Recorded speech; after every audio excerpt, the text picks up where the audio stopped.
What's up, family? Hit subscribe and always check the description and the pinned comment down below. Quick disclaimer, I am not a doctor and this is not medical advice. Anything said is from my experience and for entertainment purposes only. Always check with your doctor and the laws of your country before adding anything into your regimen. Check out the new video.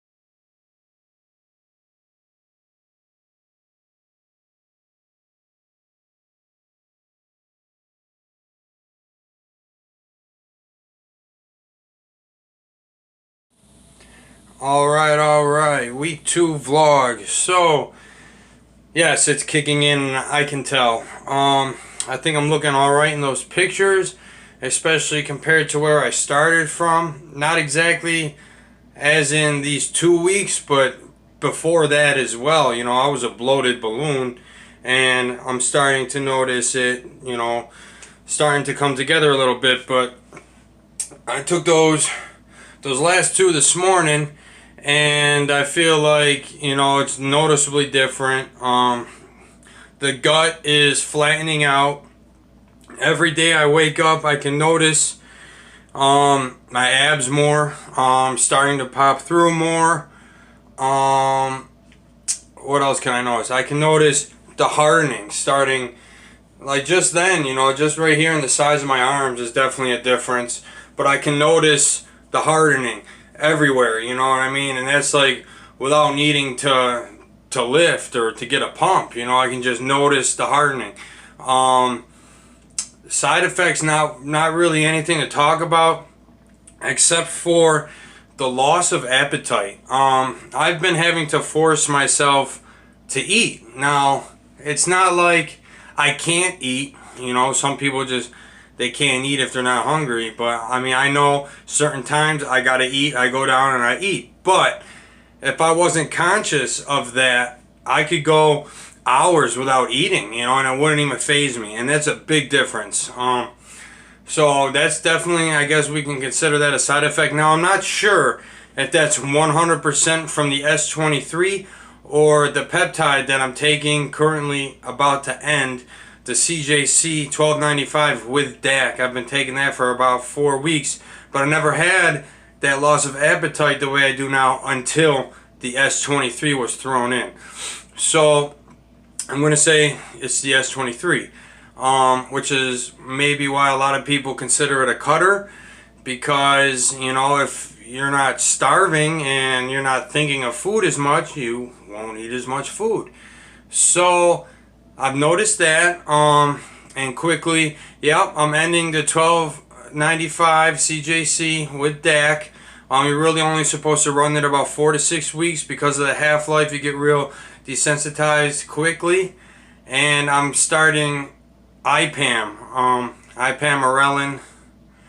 I don't know much about it. I know it's, the CJC is a growth hormone releasing hormone, and I'm almost positive the IPAM is a growth hormone releasing peptide. So there's a bit of a difference, but you can run the IPAM a lot longer, about 90 days. That's what I'm going to do. So my plan here with this whole experiment and everything I'm trying to do now, I've never been one to love steroids this time around, you know, and for my goals, my serious goals, you know, not chasing the women aspect like I did when I was younger, but for real goals, I've never been in love with the steroids. You know, yes, you feel great, blah, blah, blah. We all know what you can do with them.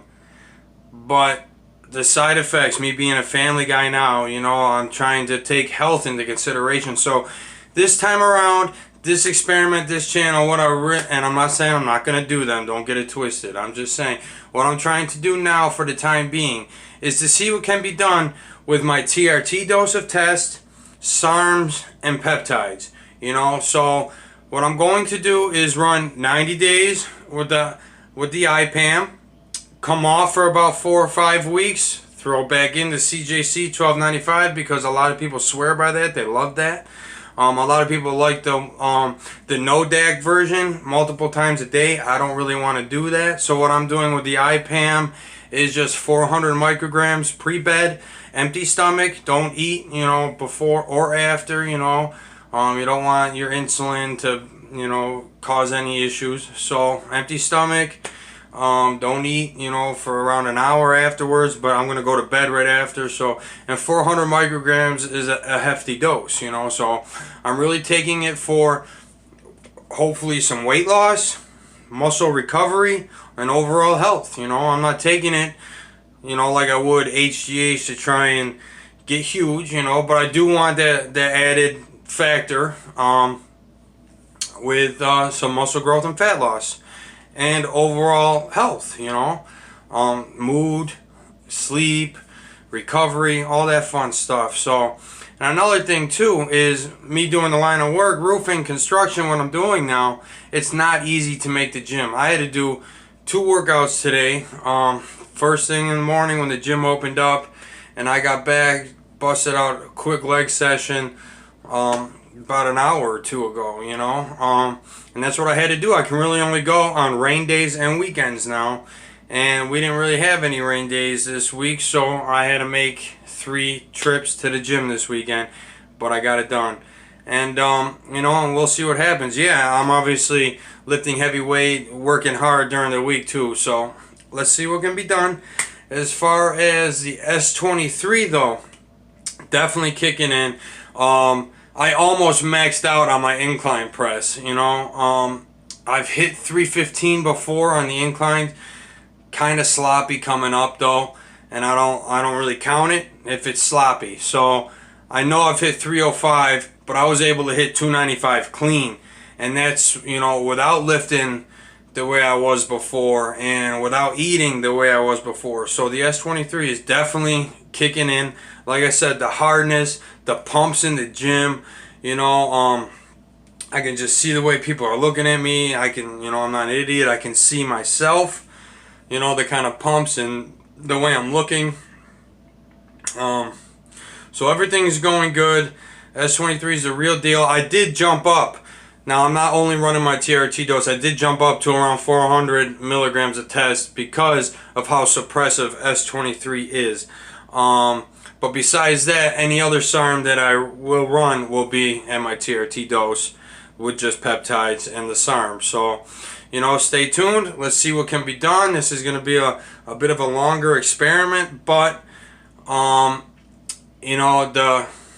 about the health. I'm about, feeling good, being able to wake up and go to work, and that's what I'm about. So let's see what can be done. Keep it real.